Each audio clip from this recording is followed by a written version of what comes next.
এই মনুষ্য জীবন পাওয়ার পরে আমি যদি ভগবানকে ভালো নাই বাসতে পারলাম, এই মনোপ্রাণ যদি গোবিন্দকে নাই দিতে পারলাম, মা ধ্যান দিয়ে শুনবেন এই জীবনে আমার বৃথা। শাস্ত্র বলছেন, মহাজন বলছেন এই জীবনে আমার কি গো মা?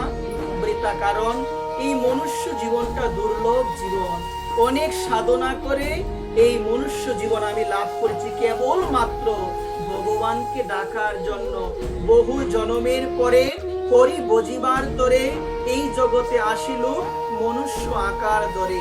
যে হতভাগ্য লোক নাহি লয় সে সুযোগ, নিত্য দুঃখ কষ্টে মরে বহু কল্প কল্পান্তরে।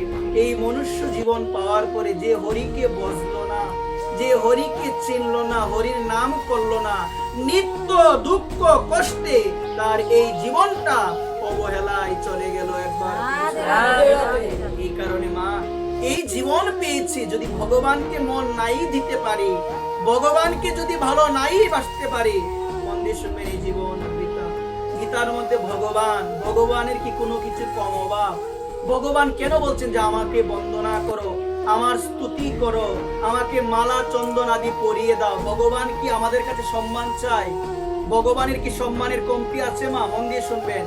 তাহলে ভগবান কেন বললেন যে আমাকে মালা চন্দন আদি পরিয়ে দাও, আমাকে কি করো? আমার চরণ সেবা করো। মন দিয়ে শুনো, ভগবানের চরণ সুন্দরভাবে চন্দন চর্চিত করে তুলসী দাও, আমার স্তুতি করো। ভগবান কেন বলছেন?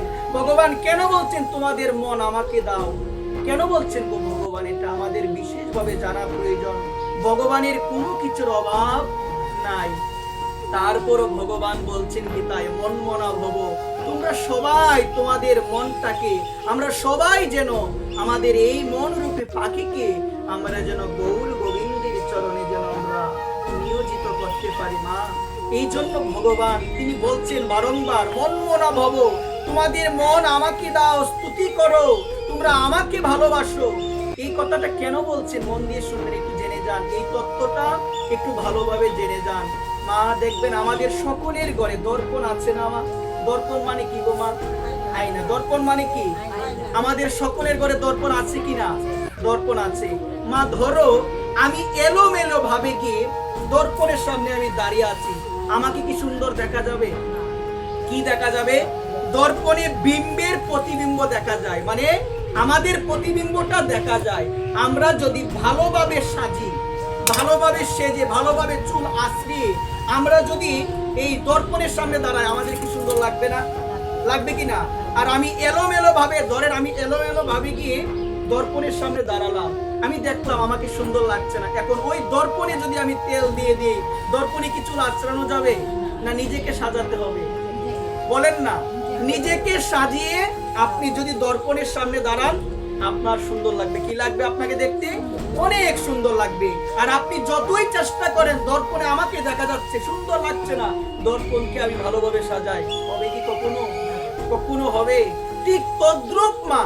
এই জন্য ভগবান বলছে, যে আমাকে ভালোবাসে জগৎ তাকে ভালোবাসে, যে আমাকে প্রণাম করে জগৎ তাকে প্রণাম করে, যে আমার স্তুতি করে জগতের সবাই তার স্তুতি করে, যে আমাকে মালা চন্দন আদি পরিয়ে দেয় জগতের সমস্ত মানুষ তাকেও মালা চন্দন আদি পরিয়ে দেয়। মা সাধুকে ভালোবাসে না সবাই? কেন ভালোবাসে? কারণ সাধু আমার ভগবানকে ভালোবাসে। সাধুকে মালা পরিয়ে দেয় না, কারণ সাধু আমার ভগবানকে ভালোবেসে মালা পরিয়ে দেয়।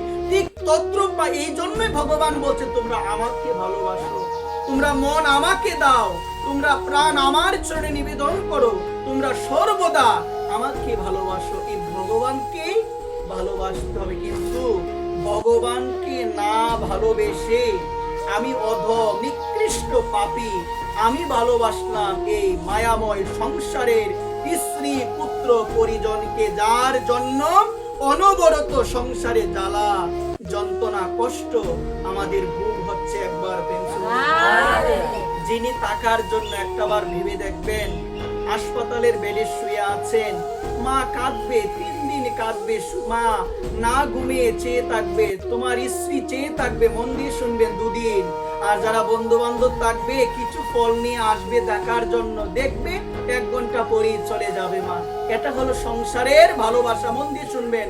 এই সংসারের প্রকৃতপক্ষে রামপ্রসাদ এই জন্যই গানে বলছেন, পৃথিবীর কেউ তো ভালোবাসে না, পৃথিবী ভালোবাসিতে জানে না। এই পৃথিবীর কেউ প্রকৃতপক্ষে তোমাকে কেউ ভালোবাসে না মা।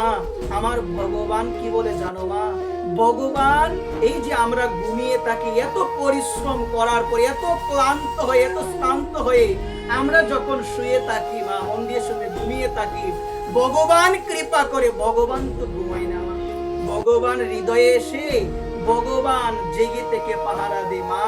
ওই ভগবান যদি তোমার হৃদয়ে ঘুমিয়ে যায়, তুমি তো আর কোনোদিন ঘুম থেকে উঠতে পারবে না। একবার যে ভগবান তোমাকে পাহারা দিচ্ছে, যে ভগবান হৃদয়ে যতদিন থাকবে তুমি বাঁচতে পারবে, তোমার শক্তি থাকবে, সমস্ত কিছুই থাকবে।